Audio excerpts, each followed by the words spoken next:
Today I am going to explain the language construction from a grammar. So last class we can able to retrieve a context-free grammar from a language. So here in today's session the opposite of the reverse formation will be discussed. So if you take the first problem, this is a grammar. So first you identify the grammar. What is G? G is V, T, P, S. So from the given grammar, what is V? A variable, that is S. What are the small letters? That is A, B. That will be terminal symbols. How many productions are there? Two production. First production is capital S implies ASB. Second production is capital S implies AB. Okay. Then what is the starting symbol of the grammar? It is also S, because this grammar contains only one non-terminal symbol. So how to retrieve a language? So if you want to retrieve a language, first you should generate the list of strings from the given grammar. So I am taking the starting symbol, it is S. So consider the starting symbol is S. So instead of S, if I am substituting the second production, it contains a set of terminal symbols. So my language first string is AB. Then if you once again take the S. So instead of capital S, I am substituting as ASB, first production. Instead of capital S, non-terminal, I am substituting second production. So the strings are AABB. So this is the second string. So how can you able to generate a third string? So it is S. Instead of S, I substituted as ASB. Again S will be available. So once again I am using the first production. So it is ASB. This S, instead of S, I am substituting second production AB. So the remaining symbols are AA, double B at left and right side. So it is a 6-length word. Triple A, triple B, like that. So are you able to assume the list of strings? So either it may be 2, 4, 6. So all the strings are even length.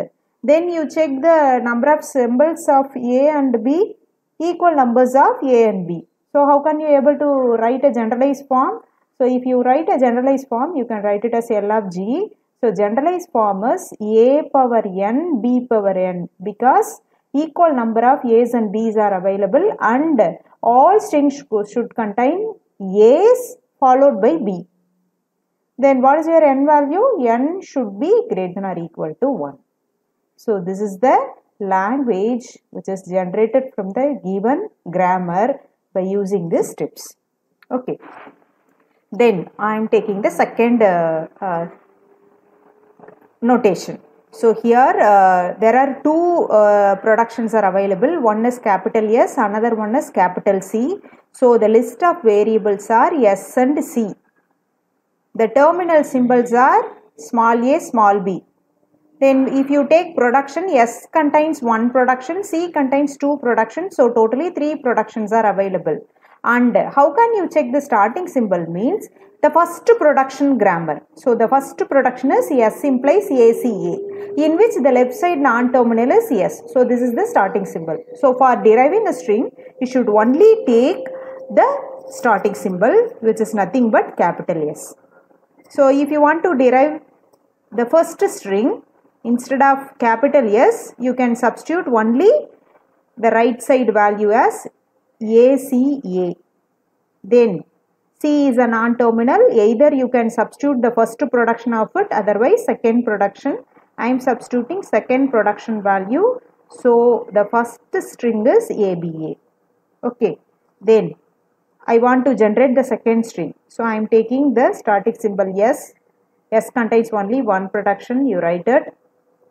Then instead of C, I am taking C's first production. It is ACAA.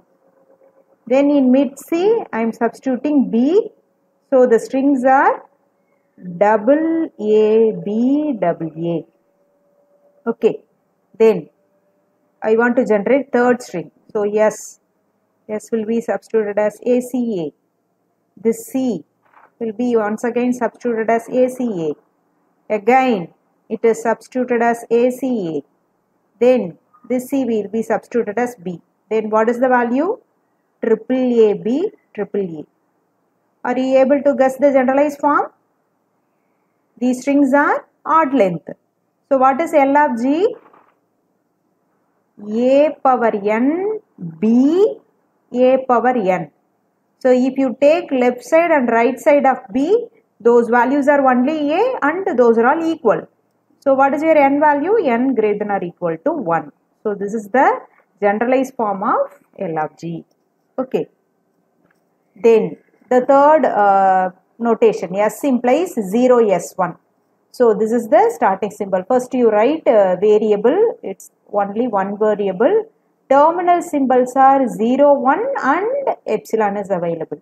Here you take the productions. Okay, two productions are there. Starting symbol is S. So first you should write it. So instead of S, if I am substituting epsilon, the language contains epsilon. Again, I want to generate a second string.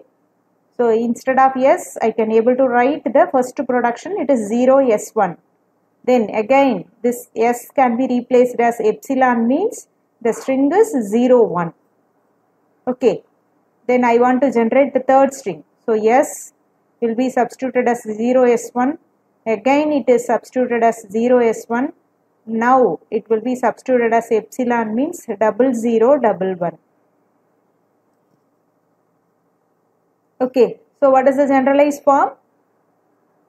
Generalized form is L of G is equal to 0 power n, 1 power n, where n, if it is epsilon, means it is greater than or equal to 0. Okay, like that you try to generate a generalized form language. Otherwise, we can only write a set of strings as language. You try to, it's not necessary to write a generalized form for all the set of strings. If it is possible, you generate. Otherwise, you only write the set of strings. Okay. Thank you.